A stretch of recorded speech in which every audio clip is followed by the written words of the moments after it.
Boa noite. Aqui com o meu o grupo C de sexta-feira de prática de eletromagnetismo com o professor Gerardo.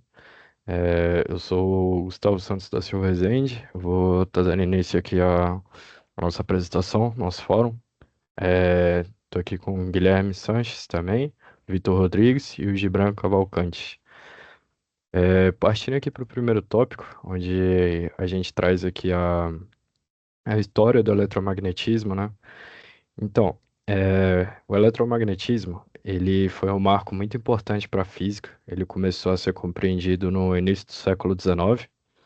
Então, até então, eletricidade e magnetismo eram estudados de forma separada, né? Mas aí, a partir de 1820, Ørsted descobriu que uma corrente elétrica podia desviar uma agulha de uma bússola, que foi esse experimento aqui. É, e também o Ampère descreveu matematicamente as interações entre as correntes elétricas. Faraday, também mostrou que os campos magnéticos variáveis podem induzir corrente elétrica. E todos esses físicos, eles foram muito importantes para trazer esse lema para o eletromagnetismo, esses marcos. Em 1820 com Ørsted e 1831 com Faraday também. É, a grande síntese que veio com Maxwell, que a gente vai aprofundar mais para frente, em 1864, que foi que ele unificou tudo em quatro equações fundamentais para trazer essa ideia para o eletromagnetismo. E basicamente a gente utiliza tudo isso em grandes aplicações para nós hoje em dia. Também Heinrich Hertz, que fez o experimento das faíscas entre as esferas, que produzia essas ondas eletromagnéticas que iriam para esse receptor, causaria essa faísca, onde esse receptor era um espira que armazenava esse campo e era transmitido pela bobina de indução, onde fazia essas faíscas entre as esferas e induzia uma onda eletromagnética que seria recebida. E foi confirmado, né, por Hertz a existência dessas ondas eletromagnéticas que podiam ser transferidas. Algumas dessas aplicações que a gente consegue ver muito forte do eletromagnetismo nos nossos séculos atuais, as aplicações na energia elétrica, como motores a combustão, motores elétricos também, a parte de comunicação, de transmissão, o desenvolvimento também da física moderna, né, como foi um marco muito grande, esse conjunto de descobertas abriu um caminho praticamente para toda essa tecnologia que a gente encontra hoje em dia. Praticamente, literalmente, tudo de eletrônica, tudo que tem alguma parte de eletrônica embarcada, tem algum pedaço ali do eletromagnetismo, até chegar, por exemplo, das linhas de transmissão, até chegar nos consumidores, tudo basicamente existe um pedaço do eletromagnetismo inserido nelas. Então, a gente vai aprofundar um pouco mais em diferentes tópicos nessa apresentação, nesse fórum de discussão, onde meus colegas aqui vão estar abordando também para complementar. Basicamente, o eletromagnetismo ele trouxe várias dessas descobertas para nós e a partir desses próximos tópicos a gente vai conseguir ver a parte das discussões, mas algumas dessas aplicações, algumas pessoas importantes, o que que elas fizeram, o porquê dos experimentos, suas funcionalidades e tudo mais. Bom, boa noite. Eu sou o Guilherme Sanches. Vou abordar agora o tópico 2, que é a invenção da lâmpada elétrica, né? Assim, uma breve introdução é que a lâmpada elétrica, a lâmpada elétrica, especificamente incandescente, ela é frequentemente associada ao nome apenas do Edison, né? Do Thomas Edison. Contudo, a invenção não foi só dele, né? Não foi só de um indivíduo só, mas ela foi um resultado de um processo que foi se acumulando durante os anos e do, é, no mundo inteiro. Então, foi um processo de aperfeiçoamento ao longo dos séculos, e o desafio central era justamente transformar essa incandescência em um sistema de iluminação que fosse, eficiente, durável e também economicamente viável. Então, assim, o princípio básico foi explorado primeiro, inicialmente, né, pelo Humphrey Davy. Ele demonstrou a emissão de luz, ele conseguiu, né, trazer essa experiência aquecendo um fio de platina com corrente elétrica. E apesar disso ser inovador, essa tecnologia, à época, ela não era adequada para o uso doméstico, né, devido à intensidade excessiva dela e à curta duração. Então, ela ia contra, ser economicamente viável, eficiente e durável, né? Então, durante a primeira metade do século XIX, outros inventores, eles avançaram nesse campo também. O Warren, em 1841, pegou um filamento de platina e inseriu dentro de um tubo, sem vácuo, com vácuo, perdão, e era uma solução promissora, mas ela era economicamente inviável devido ao custo da platina, por ser um material raro, né? Já o Frederick e o John, eles propuseram versões com filamentos de carbono, economicamente mais viável, mas que falhavam justamente pela baixa durabilidade.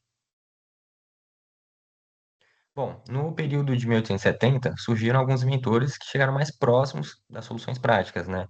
O russo Alexander, por exemplo, patenteou em 1874 uma lâmpada de filamento de carbono e posteriormente tungstênio. Ele conseguiu antecipar os principais avanços do século XX e, paralelamente, os canadenses Henry e Matthew patentearam uma lâmpada com ácido de carbono em ambiente de gás sob pressão. Sem condições financeiras para desenvolvimento, eles venderam suas patentes a Edison. Bom, agora o papel do Joseph, né? Na Inglaterra, ele conseguiu alguns resultados significativos. Desde 1850, ele pesquisava filamentos de carbono. E em 78, 28 anos depois, ele conseguiu produzir lâmpadas funcionais com vácuo melhorado. Em 1879, ele conseguiu iluminar auditórios com suas lâmpadas e obteve patente britânica. E chegou a disputar o mercado com Edison, né? O conflito resultou na criação da Edison e Swan United, unindo as duas trajetórias. Engraçado, né, Guilherme? Tipo, essa história dessa corrida com relação à lâmpada começou basicamente onde surgiu o eletromagnetismo, né? Você vê que as datas acabam coincidindo muito. Aí você vê o tanto de pessoas que tentaram, todos os inventores, né? Tantos cientistas que tentaram fazer com diferentes materiais e erros e acertos até chegar, por exemplo, no tungstênio no vácuo, né? Que seria a lâmpada que a gente vê hoje em dia, que é. Hoje em dia mais não, né? Hoje em dia é mais o LED, mas a que se tornou muito inserida no mercado, se tornou uma corrida muito grande. Você vê quantas pessoas participaram disso, quantas pessoas erraram até chegar a algum acerto, né? Sim, e é interessante que não foi tipo, o desenvolvimento de um país só, né? Foi um desenvolvimento global, assim, muito provavelmente com a comunicação complicada, né? Porque até então você não tinha meio de comunicação rápido, igual a gente tem hoje em dia. Então é muito curioso você ver que as pessoas pensavam, de certa forma, no mesmo problema, numa mesma solução, só que meio diferente de chegar nessa solução, né? Exatamente. Aí quando você pensa que tava, nessa época estavam todos os países em desenvolvimento, o pessoal queimava gordura de baleia para manter luz nas cidades na época. Ali, aí você imagina isso em Londres, nas grandes capitais aí dos países aí, você vê como era difícil, né? E basicamente virou um interesse comum para todas as potências e todos os países, né? Virou meio que uma corrida global mesmo, Sim, sim. dando sequência aqui. Bom, o que que diferenciou Edison e por que que o nome dele é mais atrelado à descoberta, né? Descoberta entre aspas, é que ele teve uma abordagem, igual a gente falou no começo, que sanava os três princípios que a gente estava buscando. Então, ele pegou essa abordagem sistêmica e industrial e a equipe dele conseguiu fazer uma série de experimentos até desenvolver um filamento de carbono que alcançou a durabilidade, né? uma boa durabilidade à época, e depois eles conseguiram fazer a concepção de um sistema integrado. Então, tipo assim, eles tinham a parte industrial, então eles conseguiam produzir, provavelmente com um custo aceitável ali, que eles não teriam prejuízo, e o nome dele acabou sendo atrelado justamente por conta disso, né? Porque ele foi a pessoa que tornou viável, né? Conseguiu difundir justamente essa ideia de iluminação elétrica, né?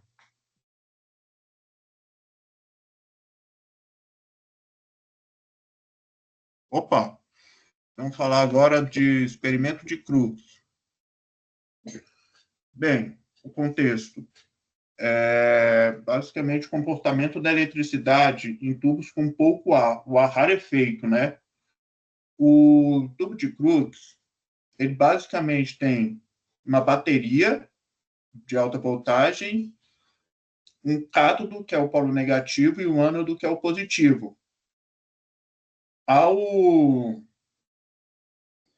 botar uma alta voltagem, o que acontece?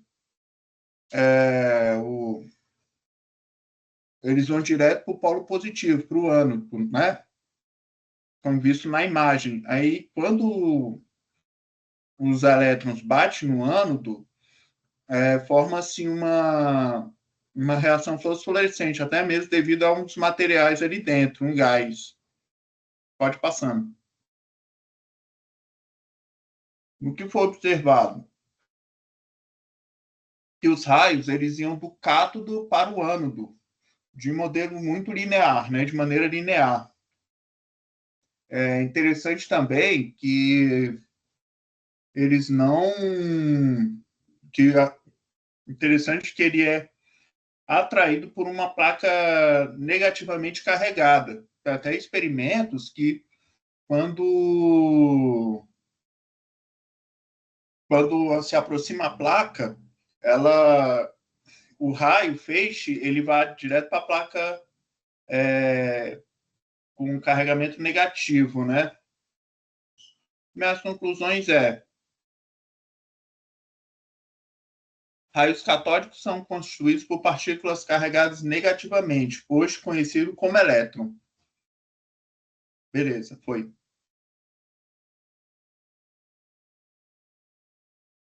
Bom, agora a gente vai falar sobre o tópico 4, né? O modelo atômico de Thomson. Então, assim, o modelo atômico proposto por ele em 1897 marcou uma revolução na física moderna, né? Porque ele introduziu essa noção de que o átomo não era indivisível, como defendia o Dalton, mas ele possuía algumas partículas subatômicas carregadas, mais conhecido, né, como o modelo do pudim de passas. É, então, assim, resultou, né, acabou resultando de uma combinação entre avanços experimentais com descargas elétricas em gases rarefeitos e bases teóricas da eletrodinâmica clássica. Bom, o contexto histórico e teórico dele é que antes dele, do Thomson, né, o átomo era considerado uma entidade indivisível e maciça, de acordo com a teoria de Dalton, né? Então, assim, na segunda metade do século XIX, as pesquisas com eletricidade e radiação começaram a revelar indícios de estruturas mais complexas. Trabalhos como o de Faraday, Crookes e Maxwell conseguiram fornecer um pano de fundo necessário para isso. Então, assim, o Faraday ele conseguiu demonstrar a relação entre a eletricidade e matéria ao estudar a eletrólise. Maxwell, ele já conseguiu, por meio da teoria eletromagnética, um arcabouço para pensar partículas carregadas interagindo com campos elétricos e magnéticos. Já o Crookes, ele desenvolveu os tubos de raios catódicos, né? Observando o feixe que ele se deslocava em linha reta no interior do tubo evacuado, sem vácuo, emitindo luz ao colidir com a parede. Então, esse conjunto de descobertas abriu espaço para o Thomson investigar a natureza desses raios catódicos. Agora, entre 1897 e 1899, Thomson ele conduziu uma série de experimentos em Cambridge, utilizando tubos de raios catódicos equipados com dispositivos para desviar o feixe sob a ação de campos elétricos e magnéticos. Alguns dos resultados, né, foram esse desvio dos raios catódicos por campos elétricos e magnéticos. Nisso, ele demonstrou que os feixes respondiam como partículas carregadas negativamente, que contrariava a hipótese de que seriam apenas ondas eletromagnéticas. Ele conseguiu fazer a determinação da razão, carga-massa, e a partir do grau de desvio. Ele calculou a relação entre a carga elétrica e a massa da partícula, encontrando cerca de 1.000 vezes maior do que o do íon de hidrogênio, implicando que essas partículas tinham massa extremamente pequena, e posteriormente foram chamadas de elétrons. Bom, ele conseguiu repetir esses experimentos, né, com diferentes materiais no cátodo e gases diferentes no tubo, e ele constatou que o valor da razão era sempre o mesmo, indicando que o elétron era uma partícula fundamental de toda a matéria. Esses experimentos eles conseguiram consolidar a noção de que os raios catódicos eram feixes de partículas elementares carregadas negativamente. Cara, isso é realmente muito surpreendente para quando a gente para para ver a evolução do que se tornou o átomo para nós hoje em dia, tipo na química, na física, na ciência da natureza em geral. É igual o Gibran tava comentando pra gente do experimento do tubo, né? Cara, e com o Maxwell estudando sobre eletrólise também possibilitou muito para que a gente tivesse o conhecimento que a gente tem hoje em dia sobre os elétrons também. É muito interessante.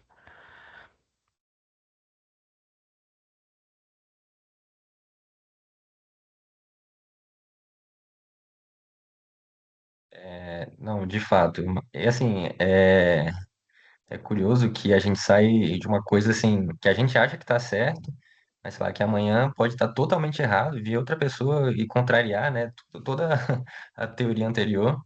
Mas Exatamente. bom, Quando você pega essa evolução do átomo mesmo, é a discussão de Dalton, de Bohr, Rutherford, você pega todos esses caras assim sobre as concepções diferentes dos átomos com experimentos e mais experimentos. Você vê que, tipo, hoje você pode estar certo, amanhã você pode não estar mais. Acho que com certeza era isso que esse pessoal pensava nessa época. é, bom, com base no resultado de todos esses experimentos, né, o Thomson ele conseguiu propor o primeiro modelo atômico a incorporar as partículas subatômicas, né? Então, o átomo ele seria uma esfera maciça de carga positiva na qual estavam incrustados os elétrons, conhecido como pudim de passas. Então, ele buscava conciliar as observações experimentais com a estabilidade elétrica da matéria.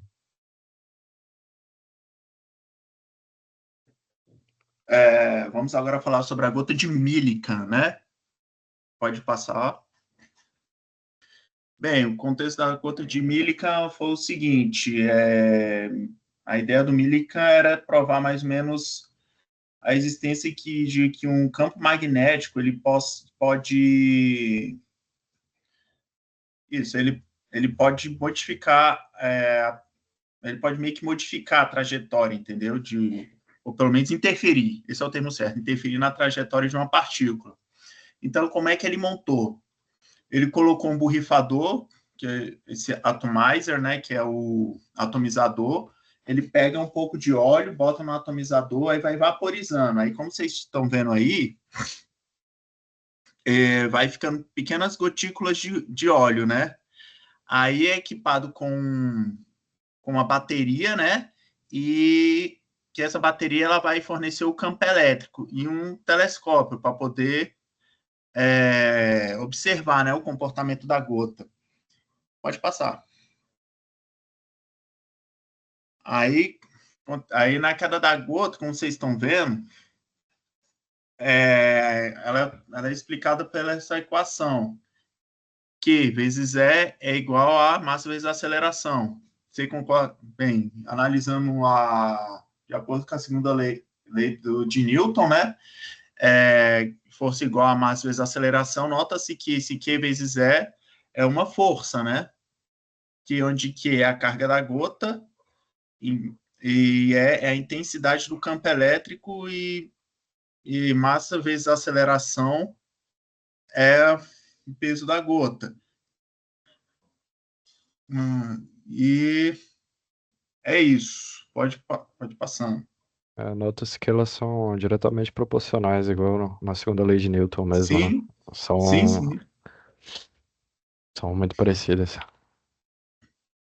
Sim, aí a conclusão é a constante, né? Que é constante de elétron, que é 1,602 vezes 10 a menos 19 Coulomb. Agora o 6, vai, pode passar. O tópico 6 é experimento de Stern-Gerlach, 1922, pode passar. O contexto é o comportamento da eletricidade em tubos com. Opa, calma aí. Não, perdão. É, o contexto é o. É que eu peguei. Confundi. É, mas a questão, eles desbravam a física quântica, né? Aí, pode passar. Bem, essa é a montagem do experimento, que tem um forno, né? Que é esse quadrado, que é esse cubo amarelo, verdeado, que eles soltam átomos de prata, tem os colimadores e, e esse em azul são dois tipos de ímã, né? Distintos, que eles criam um campo magnético não heterogêneo, né? E essa placa meio que faz um registro, né? De uma placa coletora, ele faz o registro do átomo quando ele bate aí, né? Pode passar outro slide. Bem, o que se esperado e o que ocorri foi ocorrido, né? Que ocorreu. Na parte clássica, o que era esperado? Momento magnético de orientação contínua. Só que foi observado uma faixa contínua, velho quantum. O que era esperado? Projeções discretas. O que foi observado? Vários traços. O que foi observado foram dois traços nítidos. Impacto conceitual. Confirmar a automatização de projeções do momento magnético teve a evidência experimental do spin L, mostrou a natureza probabilística e não clássica, talvez um processo estocástico. Bem, a aplicação é um feixe polarizado e o protótipo de medição projetiva e mecânica quântica. Basicamente é isso.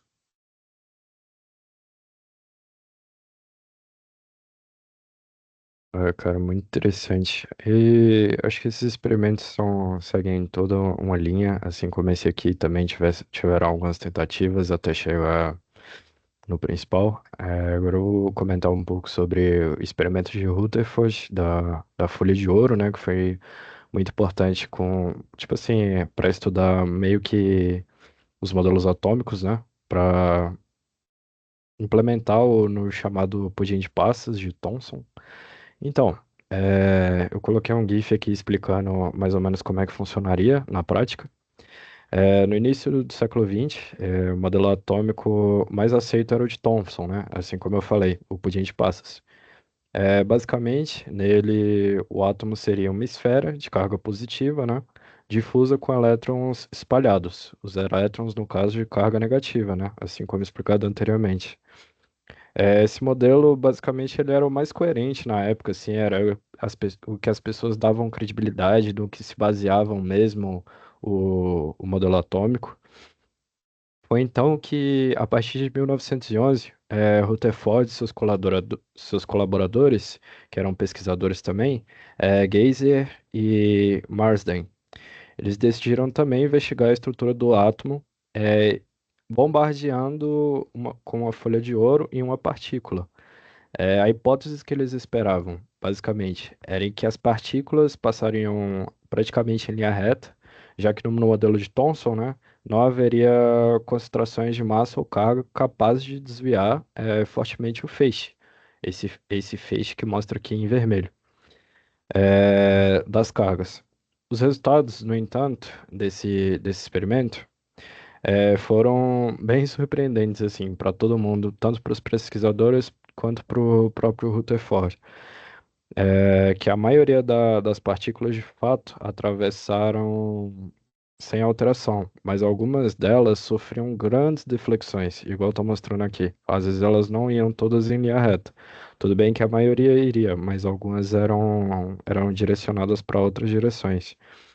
Rutherford descreveu o fenômeno dizendo que, tipo, tinha sido algo super incrível, como se fosse um projeto de artilharia, que no caso se lançava para um lado, mas sempre existiam alguns fragmentos que cairiam para o outro. Uma frase muito interessante dele que ele falou exatamente quando ele viu o andamento desse experimento foi assim: foi tão incrível que se um projétil de artilharia disparado contra um lençol de papel tivesse voltado para o atirador. Essa foi a frase que ele descreveu basicamente sobre esse experimento. E basicamente, observando esse experimento, a única explicação possível é que basicamente essa carga positiva é, e a maior parte de massa do átomo estavam concentradas na região central, minúscula, que no caso seria o núcleo atômico, né? A área nuclear do átomo. E serviu de base para o modelo de Bohr, futuramente, para o desenvolvimento da mecânica quântica, para dar andamento nas pesquisas e nos experimentos de mecânica quântica, e também para a física nuclear, que foi um marco muito importante também. Esse experimento da folha de ouro, portanto, é um marco que exemplifica bastante como é que funciona. Uma observação inesperada pode derrubar basicamente uma teoria consolidada e abrir um caminho novo assim para a era científica. Assim como eu até brinquei com o Guilherme anteriormente sobre essa questão, que no caso o pudim de passas era o absoluto na época. E em 1911 acabou vindo esse novo experimento e acabou quebrando as ideias antigas que a gente tinha de modelo nuclear e de como funcionava essa parte mais quântica. Acabou quebrando alguns paradigmas que foram instruídos no módulo atômico passado. Agora, para o tópico 8 aqui, basicamente, pergunto quem foi o César Lattes? Cara, então eu te respondo, né? César Lattes, ele foi um físico brasileiro, né? E ele foi um dos principais protagonistas na descoberta de algumas partículas fundamentais. E, bom, é, a gente sabe que a física de partículas, ela sofreu uma revolução no século XX, né? Com a comprovação experimental das partículas previstas teoricamente. Então, nesse contexto, ele se destacou. Ele foi formado pela USP, né? E participou ativamente da partícula do meson pi, né, que foi essencial para a validação da teoria do Yukawa sobre a interação nuclear forte. Então, o reconhecimento internacional da sua descoberta foi imediato, mas seu nome ele permaneceu cercado pela controvérsia em torno da ausência do prêmio Nobel, ou seja, ele não ganhou o prêmio Nobel. Então, aqui a gente vai falar as suas contribuições científicas e discutir as razões para ele não ter recebido o prêmio.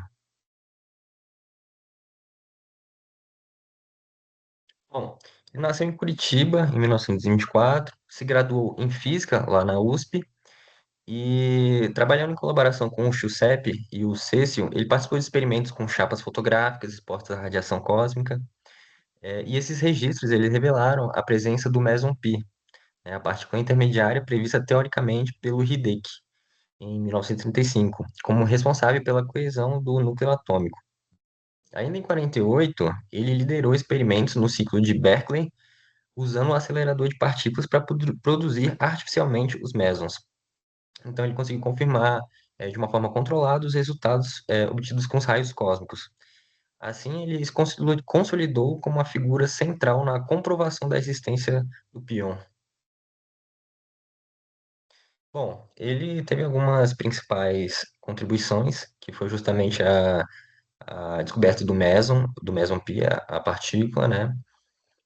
A primeira produção artificial de pions em acelerador, estabelecendo um método reprodutível para estudo dessas partículas e um papel institucional no desenvolvimento da física no Brasil, como fundador do Centro Brasileiro de Pesquisas Físicas, consolidando o país no cenário internacional da ciência. Bom, aí agora, assim, a gente vai abordar um pouco de possíveis razões dele não ter ganhado o Nobel. O prêmio, ele foi atribuído ao Yukawa, né, concedido pela previsão teórica da partícula. O prêmio a Powell, concedido pela técnica de emissões fotográficas que permitiu a detecção do pion. E questões políticas e institucionais, né? Então, Lattes, ele era bem jovem, à época, latino-americano, e trabalhava em colaboração sob a liderança do Powell, que tinha maior reconhecimento institucional no ambiente europeu.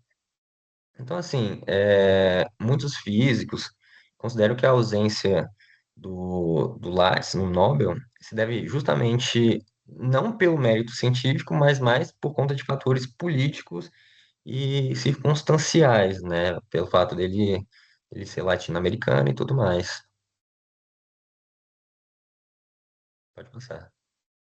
É, porque querendo ou não, eu acho que nessa época ainda, na década de 50 ainda tinha certo preconceito muito grande com os latino-americanos, né? Porque pô, você vê essa descoberta do meson pi, a questão do desenvolvimento do acelerador de partículas, que surgiu muito dessa época aí.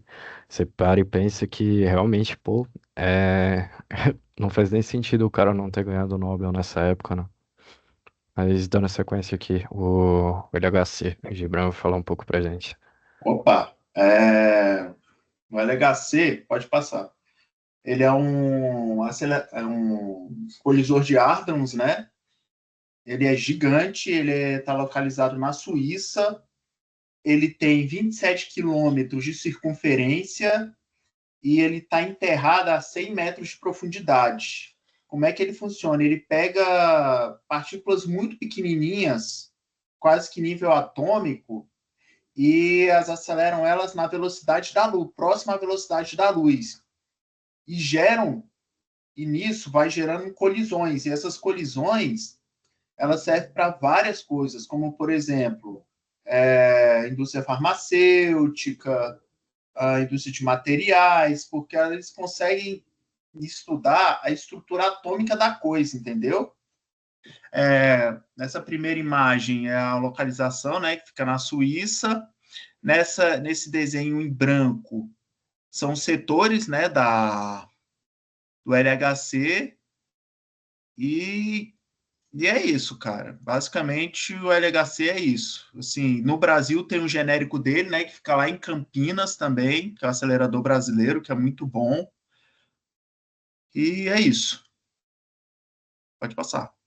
Caraca, super interessante. Eu ainda não tinha visto esse caso do LHC antes dessa apresentação. Realmente é bem curioso. Sabia do de Campinas, mas não sabia do LHC. O LHC, parece que ainda vão construir outro ainda, Sério? mais Caraca, parrudo. Não, um mu- negócio muito muito louco, legal. velho. Nossa, ele é gigantesco, né, velho? Quando você falou da circunferência dele, eu fiquei até assustado. Sim, ele pega acho que 3 estados na Suíça, não sei se é estados, cidades que fala, condado, eu não sei. Sei É, que ele gi- pega 3 regiões, de tão grande que o bicho é. é gigantesco mesmo. Sim, sim. Aqui, dando sequência aqui, para falar um pouquinho do efeito Casimir, aqui no tópico 10. Basicamente, ele é um dos exemplos mais sofisticados, assim, de como a mecânica quântica descreve fenômenos invisíveis ao senso comum. Foi previsto por esse cara aqui, Hendrik Casimir, em 1948. Basicamente, esse efeito, aqui como descrito na imagem, ele consiste em uma força atrativa que surge entre duas placas metálicas, duas chapas de placa metálicas aqui, paralelas, colocadas muito próximas uma da outra. O que que essa proximidade faz?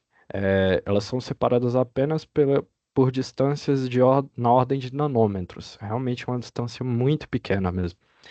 A origem dessa força, que está dentro dessa, dessa distância entre essas duas placas metálicas, vem das flutuações quânticas do vácuo, que no caso, nessa pequena distância, acaba gerando um pequeno vácuo que consegue emitir essas forças dentro dessa curta distância. Diferentemente da visão clássica, o vácuo quântico ele não é vazio. Ele está cheio de oscilações virtuais de campos eletromagnéticos, mesmo que sejam em distâncias muito pequenas. Entre duas placas condutoras, apenas certos modos dessas flutuações podem existir. Fora das placas, todos os modos são possíveis. Esse desequilíbrio cria meio que uma diferença de pressão que empurra as placas uma contra a outra. E é o que mantém elas com essa força e cria esse efeito Casimir. Embora previsto em meados do século XX, assim como eu citei aqui, o efeito ele realmente só foi confirmado e feito o experimento na década de 90, exatamente 1990, na verdade, né? Não na década de 90. Nos experimentos de alta precisão, como o de Lowell Ricks, em 1997. Que aí a gente conseguiu presenciar mais esse efeito Casimir por a gente ter equipamentos necessários, né, para conseguir manter essas duas placas metálicas tão próximas na ordem de nanômetros, para a gente conseguir visualizar essa força, né, esse, essa pressão e para conseguir observar essas oscilações virtuais dos campos eletromagnéticos, como é numa ordem de grandeza muito pequena, ficaria difícil para a gente conseguir visualizar se a gente não tivesse equipamentos tão sofisticados quanto no século XX agora, né? Desde então, ele passou de ser apenas uma curiosidade teórica e passou a ter uma importância prática nos dispositivos de nanotecnologia. Isso é muito utilizado em sistemas de microeletrônicos e de microeletromecânicos também, onde essas forças de magnitude elas se tornam muito relevantes para a construção desses pequenos dispositivos, né? E mais do que isso, o efeito Casimir, ele nos mostra uma descoberta muito interessante agora, que ele nos mostra que, longe de ser uma ausência, é um estado físico ativo, com propriedades mensuráveis. Tem implicações até mesmo na cosmologia, assim como eu citei aqui também. Tanto na tecnologia, na nanotecnologia, desenvolvimento de computadores quânticos, que ultimamente tem ficado muito em alta nas áreas de pesquisa, tanto no Brasil quanto para fora também. É uma área de pesquisa muito grande, que realmente é muito inovadora e também muito promissora. O efeito Casimir, ele é utilizado até hoje, tipo, nas áreas de pesquisa, é usado como fonte também porque ele tem essas implicações sobre a energia do vácuo e a constante cosmológica. É por isso que ele traz essa ideia de descoberta muito grande para a gente. Aí agora aqui para o tópico 11, o experimento Axion Dark Matter, o ADMX. Você consegue falar um pouquinho aí para a gente? Opa, tava aqui. Tá me escutando? Claro, alto e claro, Ah, pode falar. ótimo. Tava aqui caladinho até pouco tempo, né? Agora vou falar. Sou Victor Rodrigues, vou falar sobre esse tópico aqui que é tão difícil de falar, né? Mas vamos chamar de ADMX. O que é o ADMX, né? É um experimento que busca detectar os axions. São partículas hipotéticas que podem ser a matéria escura do universo, né? Foi construído na Universidade de Washington, lá nos Estados Unidos, e é um dos principais esforços globais para procurar essas partículas, né? Tanto que ela pode ser proposta como uma solução para um tópico que a gente vai até ver mais à frente, que é o modelo padrão da física de partículas, chamado problema da simetria CP na força forte. Pode passar, por favor? Como funciona? A ideia teórica dele, ou seja, o que ele vai provar, é os axions, se eles existirem, essa partícula hipotética, podem se converter em fótons de microondas quando interagem com um campo magnético muito intenso. Resumidamente, é isso. O instrumento central que é utilizado é uma cavidade ressonante supercondutora. Ela é resfriada quase ao zero absoluto para reduzir ruídos. Um ímã supercondutor poderoso é usado para forçar essa conversão de áxions em fótons. Ou seja, como é que a gente faz para detectar isso agora, né? Antenas e amplificadores ultra sensíveis que usam princípios de mecânica quântica tentam captar esses sinais fracos como um rádio supersensível que gira em busca da frequência correta. É meio complicadinho, mas é isso. Agora sim, o porquê dele ser importante é porque caso esse experimento, o ADMX, detectar áxions, poderíamos finalmente explicar a matéria escura, que compõe cerca de 85% da massa do universo. E outra seria uma solução para. Acho que meu fone está descarregado. Seria um problema de simetria. Seria a solução para o problema da simetria CP forte na física de partículas. Pode passar, por favor? Foi o que eu acabei de falar, esqueci de passar o slide, mas era isso. O ADMX é como uma antena de rádio, super gelada dentro de um campo magnético, tentando ouvir os sussurros dos áxions no meio do ruído cósmico. Claro que Resumidamente, é isso. seria super interessante se conseguisse detectar áxions, né? Ia surgir mais dúvidas do que já existe na física moderna.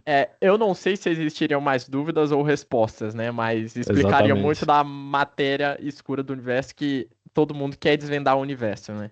Exatamente. Mais de 85% é muita coisa. Realmente conseguiria explicar muita coisa, velho. Exato.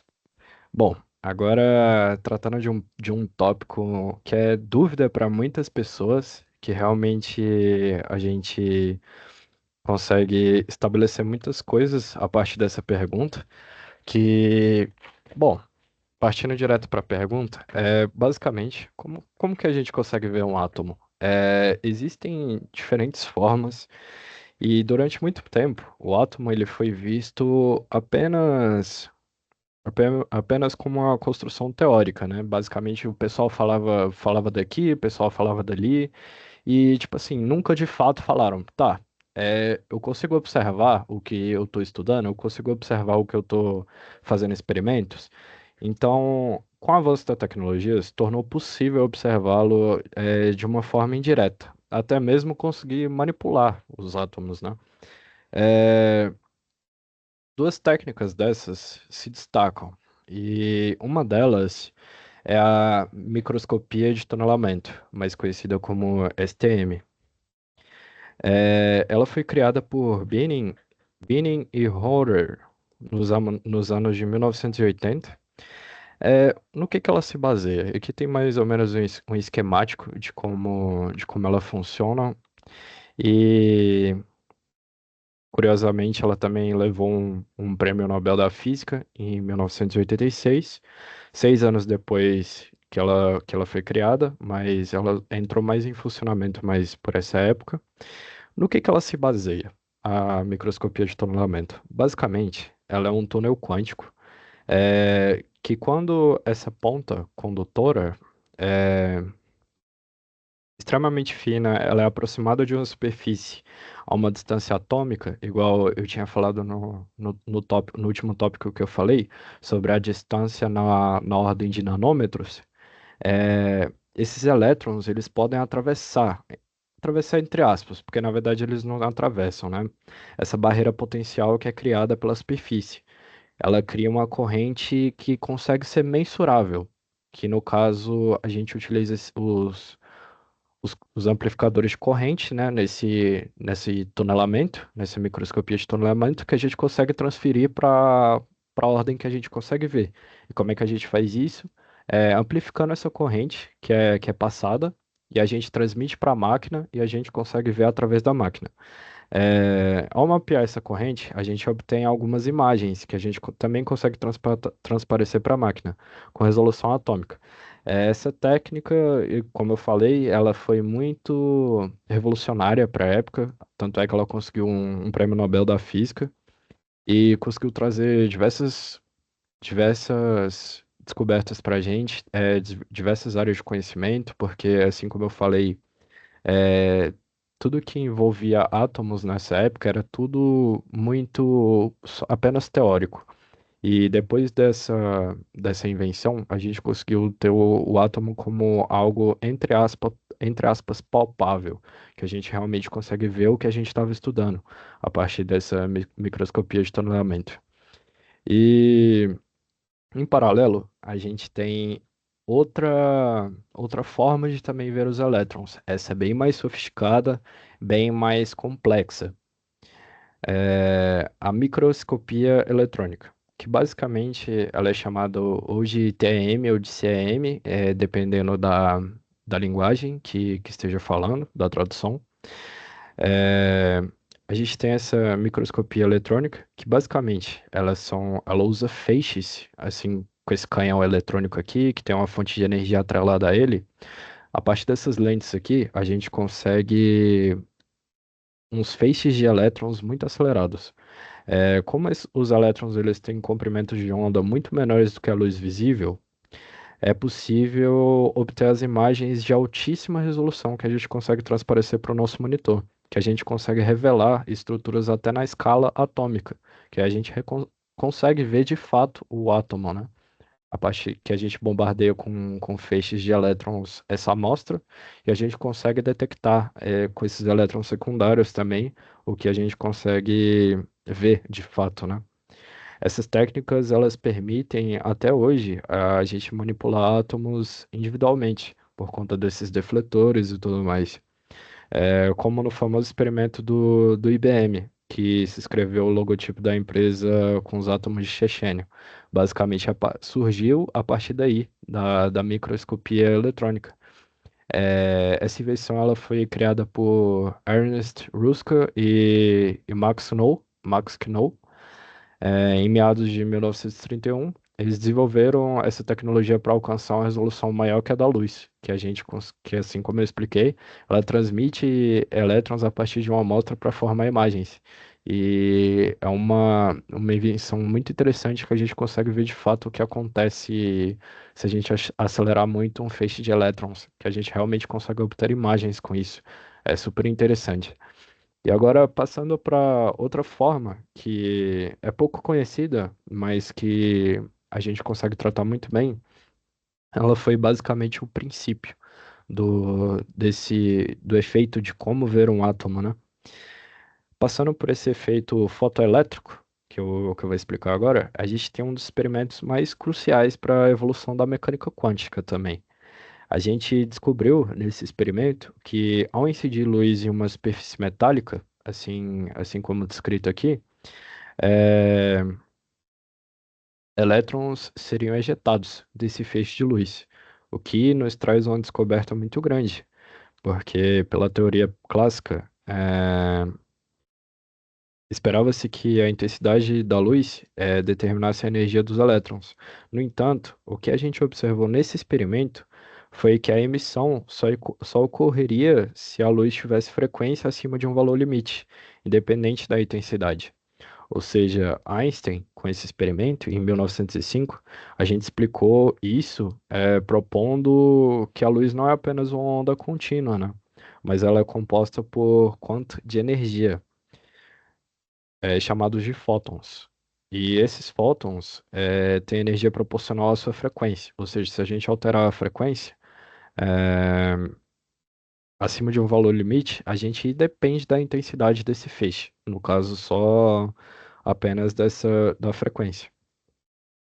É, se essa energia é suficiente, pode-se arrancar um elétron. Se caso não for, a gente não consegue arrancar um elétron, ou seja, depende muito dessa frequência.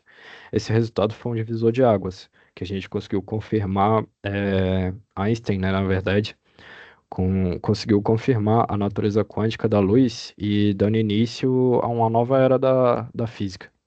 Esse experimento aqui foi um marco muito interessante para a gente conseguir de fato dar andamento com a física quântica, com os estudos da física quântica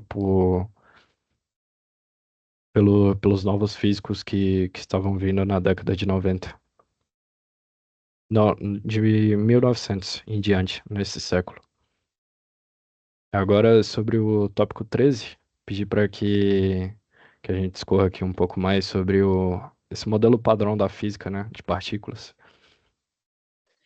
Bom, então vamos lá. Bom, o modelo padrão da física de partículas é a teoria que descreve as partículas elementares conhecidas e as interações fundamentais que as regem, com exceção da gravidade. Bom, o seu desenvolvimento ele se deu ao longo do século XX, consolidando-se entre as décadas de 60 e 70. Então, a base experimental e teórica do modelo padrão surgiu da unificação progressiva das três grandes áreas, que são a física das partículas subatômicas e a teoria quântica de campos e também a teoria da simetria Gauge. Bom, o início disso tudo pode ser traçado aos trabalhos de Paul Dirac, que formulou a equação relativística do elétron e previu também a existência do positron na década de 1930, na década de 30. Bom, a descoberta do nêutron e dos mesons forneceu uma base para compreender as forças nucleares. Nos anos de 1950 e 60, a chamada zoologia de partículas. Então, com a descoberta de dezenas de hadrons, exigiu uma estrutura que unificasse tudo isso e levou ao desenvolvimento do modelo de quarks, proposto por Murray e pelo George, em 1964. Bom, as bases teóricas do modelo padrão são fundamentadas em uma teoria quântica de campos de calibre baseada no grupo de simetria. Bom, essa, esse emaranhado de coisa aí consegue descrever, né, a cromodinâmica quântica, que é responsável pela interação forte, e também descreve a teoria eletrofraca, né, unificando o eletromagnetismo e a interação fraca. A teoria eletrofraca foi formulada por Sheldon, ampliada por Steven e Abdus, que incorporaram o mecanismo de Higgs para dar massa aos bósons, sem quebrar a simetria. E essa formulação ela conseguiu ganhar um prêmio Nobel de Física em 1979. Já quanto à interação forte, ela foi incorporada por meio da QCD, que é o Quantum Chromodynamics, e teoria formulada na década de 1970, que descreve como os quarks interagem via troca de gluons. Pode passar. Agora, a estrutura do modelo padrão, ela é descrita em 17 partículas fundamentais, que são os férmions, os bósons e o bóson de Higgs, que é responsável por explicar a origem da massa das partículas. E a sua existência ela foi confirmada em 2012, no Large Hadron Collider, o colisor de hadrons, né? Rendendo o Nobel de Física de 2013. Então, assim, é algo bem recente, né, de certa forma. Pode passar. Bom, a gente tem alguns sucessos e limitações ainda para o padrão, né? E assim, é a teoria mais bem-sucedida da física moderna até então, com previsões confirmadas em experimentos de alta precisão, e ela explica três das quatro interações fundamentais da natureza, e descreve de forma bem acurada, né, o comportamento das partículas elementares. Mas o modelo, infelizmente, não é completo ainda, porque ele não inclui a gravidade, explicada pela teoria da relatividade geral, não explica a matéria escura, a energia escura, nem a simetria entre matéria e antimatéria no universo. Esses limites apontam para a necessidade de teorias além do modelo padrão, como a supersimetria, teorias de grande unificação e teoria das cordas. Pode passar.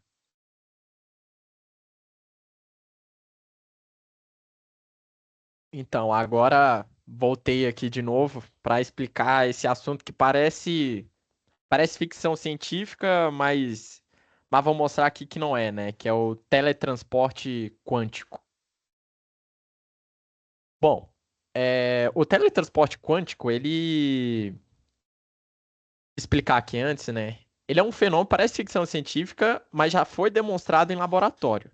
A ideia principal é transferir o estado quântico, estamos falando de estado, de uma partícula para outra distante, sem mover fisicamente. Estamos falando de teletransporte quântico, não físico. Bom, primeiramente vou explicar o que é um estado quântico, né? Uma partícula, por exemplo, como um elétron ou fóton, pode estar em uma superposição de estados. E o estado contém toda a informação sobre aquela partícula, por exemplo, sua polarização, seu spin e etc. Bom, o entrelaçamento quântico é o seguinte: se duas partículas são entrelaçadas, o estado de uma está conectado ao da outra, mesmo que estejam separadas assim por grandes distâncias. Isso cria um chamado canal quântico de correlação assim instantânea, né? Então é o seguinte: para fazer esse processo de tele, teletransporte quântico, a gente precisa criar um par entrelaçado, duas partículas, A e B, são entrelaçadas. Você fica com a partícula A e envia a partícula B para outra pessoa. Por exemplo, para outro local, pessoa não, para outro local, por exemplo, para Marte. Então você pega a partícula A, você pega outra partícula que deseja teletransportar e faz uma medição especial com ela e com a outra partícula que você enviou. Essa medição destrói o estado original da primeira, mas gera 2 bits de informação clássica. Você envia esses bits pela comunicação tradicional, por exemplo, rádio, fibra ótica, etc., para outra pessoa, outro local. Esses 2 bits e suas partículas entrelaçadas, você pode transformar. Você pode retransformar exatamente no estado que a outra tinha, aquela que perdeu as informações. É basicamente isso. Pode ir. Bom, por exemplo, algumas demonstrações experimentais, por exemplo, em 97, foi a primeira vez, tivemos um teletransporte da polarização de fótons. Mais simples, temos o satélite chinês Missius, foi um teletransporte solo-espaço a distâncias de 1.000 quilômetros, mais de 1.000. Temos, por exemplo, fibra ótica, teletransporte de, acho que é qubits, que se fala, por 44 quilômetros. Por exemplo, fazendo com que a nossa rede seja bem, bem mais rápida do que a gente estava acostumado. Outros, por exemplo, os casos você pode ter na computação quântica para conectar computadores distantes, e uma comunicação segura. Você cria canais impossíveis assim de se espionar. Pode ir. Acabei de falar sobre computadores. Temos a internet, comunicação segura, né? Que eu falei, impossíveis de se espionar. E eu queria só dar um adendo final que eu já tinha falado antes, né? O teletransporte quântico ele não move partículas, mas copia resumidamente é isso. Ele não move partículas, mas copia fielmente o estado quântico de uma partícula para outra, distante, usando esse entrelaçamento. É como eu estou enviando uma informação da sua alma para outro corpo. Seria resumidamente isso. Era algo bem louco mesmo, mas eu acho que fica mais claro assim com você explicando, mas isso é muito base das futuras tecnologias, mas acho que fibra ótica é um marco assim que todo mundo consegue ver a aplicação disso de fato, né? Porque todo mundo, hoje em dia, basicamente todo mundo faz uso da internet via fibra ótica, né? E O- realmente, pô, ajuda demais. Hoje em dia a gente não vive sem fibra e assim, se você perguntar para alguém, não sabem que é exatamente isso, Não né? sabe o princípio, mas Não sabe uma sabem o princípio. aplicação, né? Tá aqui no nosso dia a dia a gente achando que é ficção científica. Exatamente. Mas é algo bem louco mesmo. Foi difícil você me convencer que isso aqui não era uma coisa de filme, pô. Exatamente. Tem que explicar exatamente isso que não tá movendo um corpo. Você tá Exatamente. movendo a informação daquele corpo. Você tá meio que enviando uma cópia, né? Exato. Agora aqui o tópico 15, É, aplicações do eletromagnetismo para tecnologias inovadoras. É bom, você que vai falar também? eu também. Agora vão ouvir muito eu falar aqui, né? Então vamos lá. Falar coisas que a gente já conhece aqui, por exemplo, no dia a dia e tal. O eletromagnetismo como motor das energias limpas, que a gente chama, né? É uma base da geração, geradores, alternadores, para conversão, também conversão de energia, inversores, retificadores e também transmissão. Tanto que a gente estava vendo sobre quântica agora, que também envolve eletromagnetismo, então transmissão de informação, por exemplo, e energia. Algumas aplicações chaves que a gente vai ver turbinas eólicas, painéis solares, como eletrônica, ou seja, só estou falando coisa que a gente nem sabia que envolvia eletromagnetismo, ou só não. Agora olhando faz sentido. Turbinas submarinas, como também agora um negócio mais complexo que é fusão magnética, que é o tokamak, eu acho que é isso. E a fusão por laser. Pode passar, por favor? Bom, por exemplo, a geração renovável baseada em vento, sol, mar, eólica, por exemplo, painéis solares, né? Temos, por exemplo, Direct Drive com geradores síncronos de ímã permanente, reduz engrenagens, melhora a eficiência e confiabilidade. Campos magnéticos fortes e arranjos são centrais. É, Temos também energia solar, né, fotovoltaica. Painéis geram CC, que é a corrente alternada. A eletrônica de potência, inversores de frequência e controladores converte a sincronia para a rede. Pesquisas em topologias e inversores melhora a estabilidade e a integração da energia solar fotovoltaica.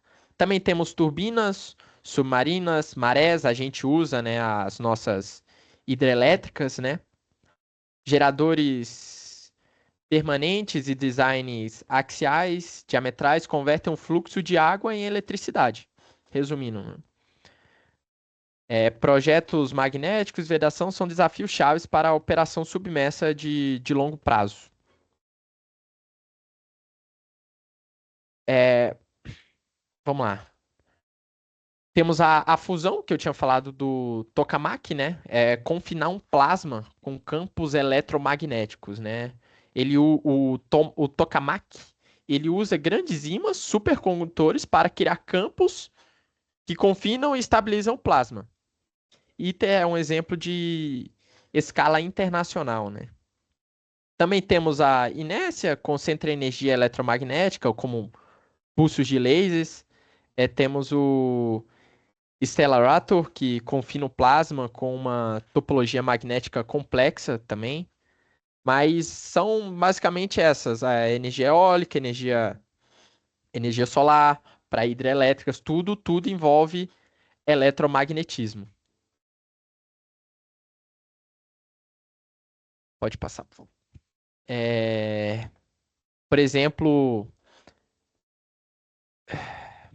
vamos lá.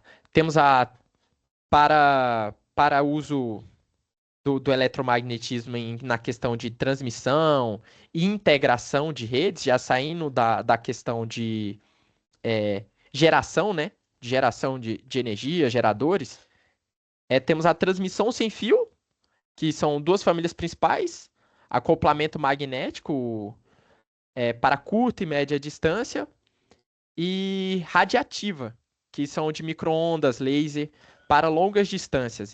A eficiência dele depende de alinhamento, ressonância e mitigação de perdas. Ou seja, até agora, para uso de transmissão, nós usamos eletromagnetismo para transmissão sem fio, como forma de a radiativa, que é micro-ondas, laser, e também acoplamento magnético, né?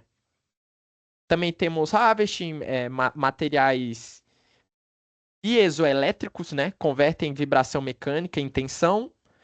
E também temos ainda integração em microgrids, carregamento sem fio de frotas elétricas, repetidores, né? E assim vai. Bom, agora não vou falar aqui sobre como funciona exatamente a pilha, vamos falar de tipos de pilhas, né? Porque, porque assim, é um assunto legal de se entender. Primeiro, assim, a pilha ela converte a energia química em energia elétrica por ações, reações de oxirredução, né? A gente tem, por exemplo, as pilhas primárias, que são as não recarregáveis, que o criador foi o Leclanché, eu acho que se pronuncia assim. É aquela comum que a gente conhece, usada em controles, controle de TV, controles remotos, entre outros dispositivos, né? Pode. A gente já tem as pilhas alcalinas, que são as primárias melhoradas.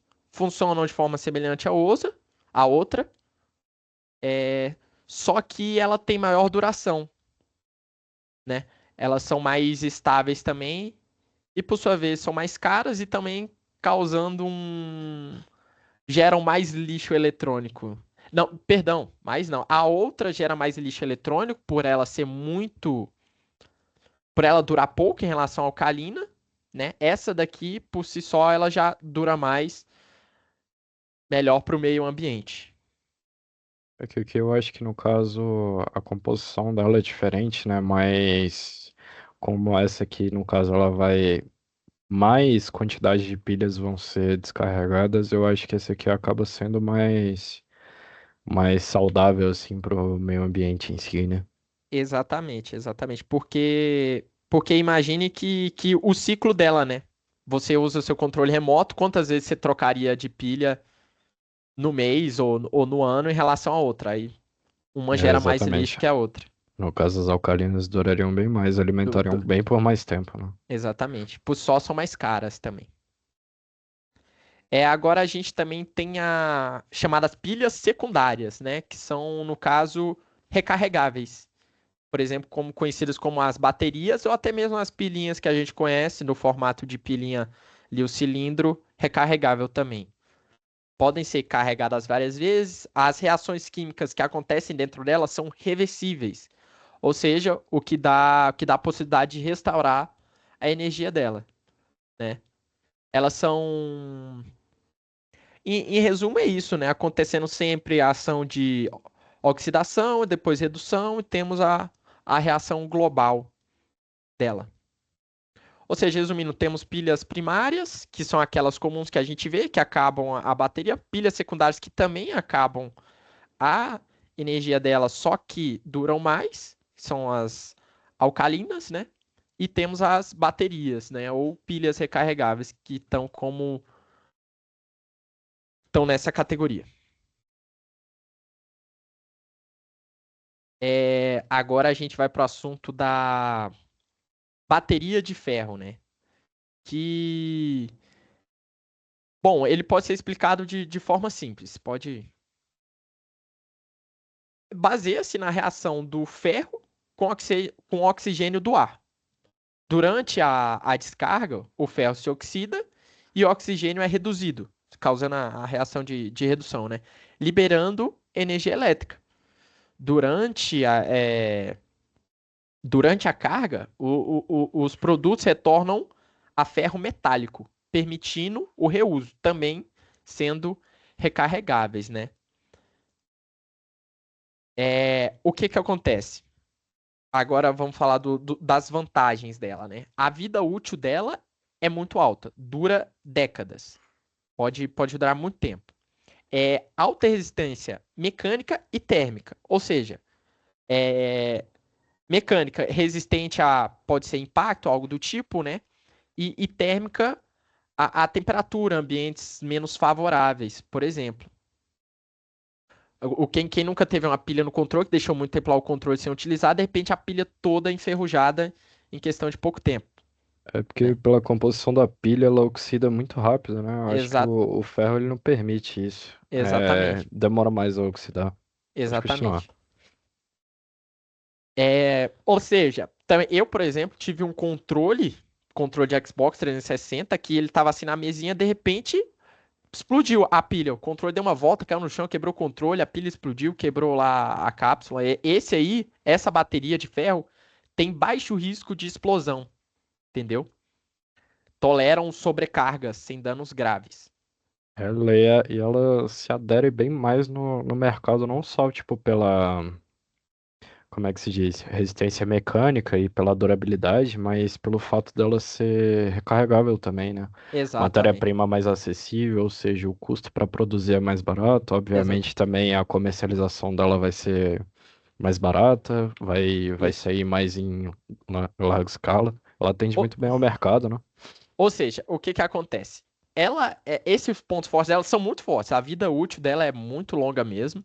Só que a desvantagem, agora na parte de desvantagens, né? Ela tem baixa eficiência, entendeu? Ela pode ser recarregável, dura muito tempo, só que a energia dela, em si, o ciclo, né? Acaba muito rápido. Ela perde carga sozinha quando tá parada, entendeu? E também ela ocupa muito espaço. Usar ela no dia a dia, né? Nas residências, é um pouco mais complicado. Não dá pra ter aquele uso mais versátil, né? É mais ou menos isso. Ou seja, ela é durável, robusta, mas o seu ciclo assim de energia acaba muito rápido.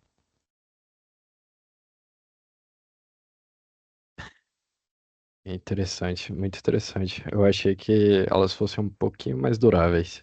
Pois é. Só que Bom, a bateria acaba rápido. entendi.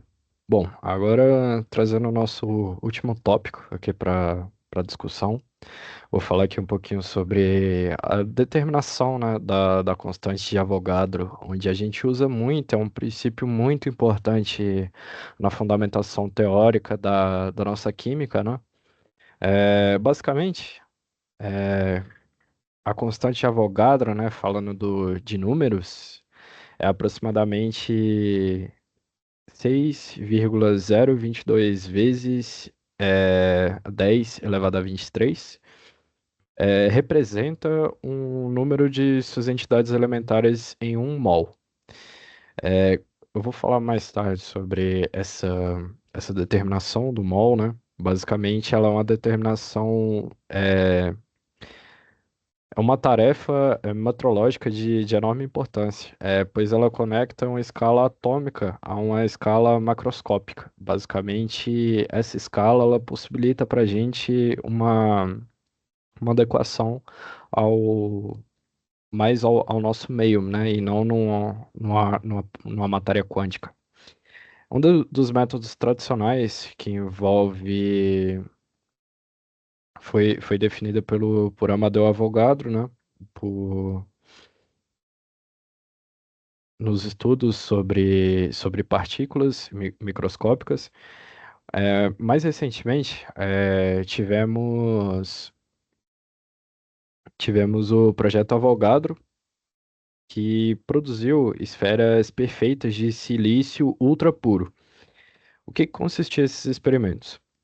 A massa e o volume da esfera, eles foram medidos com precisão altíssima durante esse experimento, juntamente com a distância entre átomos da rede cristalina de silício. Esse processo, ele permitiu determinar, como é que se diz, quantos átomos existiam na esfera e, dessa forma, calcular com grande exatidão a constante de Avogadro sobre essa substância.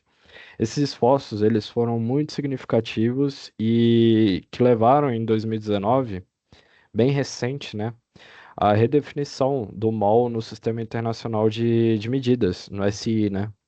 O mol ele deixou de ser definido em termos de 12 gramas de carbono 12 e passou a ser definido a partir de um valor fixo e imutável, que da constante de Avogadro. Isso representa não apenas um avanço experimental, mas também um marco muito conceitual, que a metrologia moderna ela é baseada em constantes fundamentais da natureza, onde a gente vê na física, onde a gente vê na matemática muitas constantes, e não fazia muito sentido a gente não ter uma constante também, né, nessa parte quântica, né, nessa parte mais atômica. Os métodos experimentais para para constante de Avogadro, né? A gente pode citar aqui a cristalografia de raio-x. Foi uma técnica de difração em raio-x em cristais de alta pureza, né? Assim como eu citei anteriormente, do silício 28, que permite medir com precisão as distâncias entre as camadas do cristal e o volume ocupado por cada átomo. Basicamente, a gente consegue ter esse valor com mais exatidão, né? Também pela eletrólise, assim como foi citado anteriormente pelo Guilherme, na lei de Faraday, a eletrólise ela permite determinar a quantidade de substância que foi formada em uma função de carga elétrica que flui pela célula. A gente consegue determinar a partir disso. No movimento browniano, é, esse cara, o James Perrin, ele utilizou o movimento aleatório de partículas de sistemas coloidais e a constante Boltzmann, relacionada com a constante de Avogadro, para determinar o número de partículas por mol. Basicamente, esses foram alguns métodos experimentais para trazer embasamento para o constante de Avogadro. E um ponto principal dessa constante, que ela traz de conhecimento para a gente, é a relação de massa e o número de partículas, que lembra que naquela fórmula a gente sempre trata como prioridade que elas são diretamente proporcionais, que é essa relação de massa e número de partículas. A constante de Avogadro, ela é fundamental para conseguir converter a massa de uma substância em um número de partículas e vice-versa. Que se a gente tem a massa de uma substância e o número de partículas dessa substância, a gente consegue definir a partir do número atômico, da massa atômica e tudo mais, essas quantidades que a gente necessita encontrar.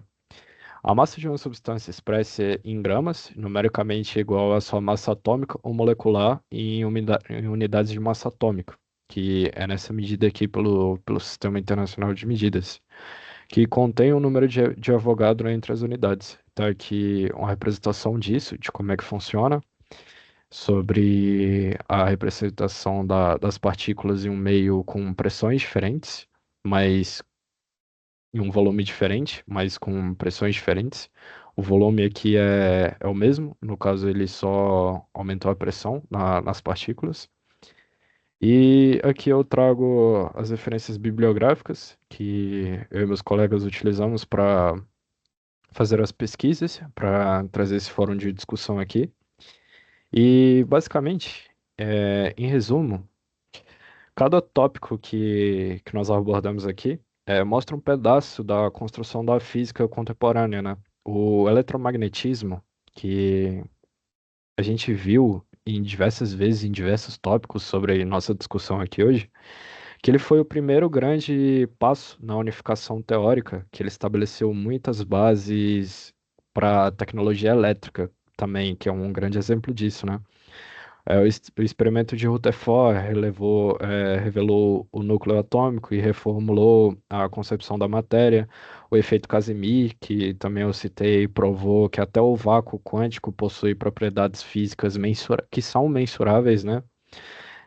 O efeito fotoelétrico e as técnicas modernas de microscopia mostraram que também é possível enxergar e manipular átomos. E, ao mesmo tempo, eles consolidaram a ideia da luz como também energia, com a explicação que a gente deu aqui sobre os fótons, feixes de fótons e tudo mais. E, finalmente, agora, assim como eu citei agora, a determinação da constante de Avogadro também estabeleceu um elo entre os dois mundos, o microscópio e o macroscópico, que a gente consegue ter essa relação entre os dois.